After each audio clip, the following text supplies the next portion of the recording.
కాపాడాలని గ్రామ ప్రజల తరఫున మేము కోరుకుంటున్నాం.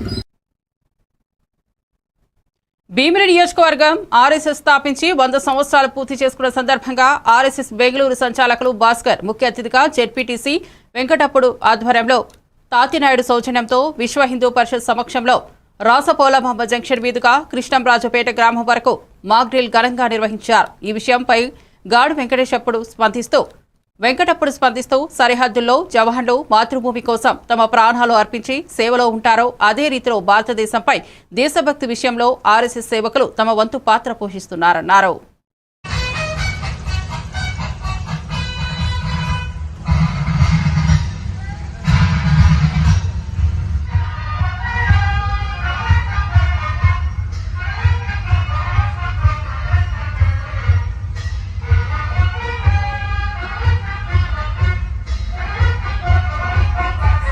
పది మంది కూర్చొని పెట్టుకొని పక్కలతో టైం అనుకొని పెట్టుకొని రోజు వెళ్తే ఆ గంట ఒక కార్యక్రమానికి సంఘం ఇస్తారు ప్రతి నెల ఏం చేయాలని అవన్నీ చేసి వెళ్ళిపోతూ ఉంటాం. అంతే ఇది చేస్తే సంఘం ఇప్పుడు కూడా నువ్వేమో సిగరెట్ తాగొద్దు, మందు తాగొద్దు, చెడు చేస్తున్నావు, అలవాటు పడొద్దు అని ఏ రోజు చెప్పదు.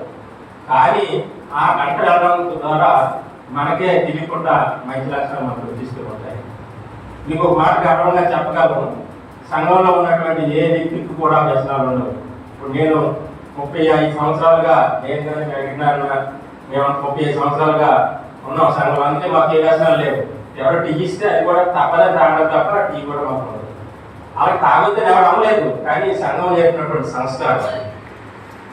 ఈ సంఘాన్ని ప్రకటించడం కోసం మన మధ్య ఉన్నటువంటి వెంకటరామన్ అటువంటి వ్యక్తులు చెప్పారు కదా, ఆయన చదువుకోరు బాగా, కానీ మనలాగా మన పిల్లలు, భార్య, కుటుంబం అనుకోలేదు. ఈ సంఘం కోసం త్యాగం చేసి, జీవితాన్ని త్యాగం చేసి సంఘానికి వచ్చారు. ఆయన కుటుంబం ఉండదు, మనమే కుటుంబం. సంఘ కార్యాలయంలో ఉంటారు, నిరంతరము సంఘం పనిచేస్తారు. విశాఖపట్నం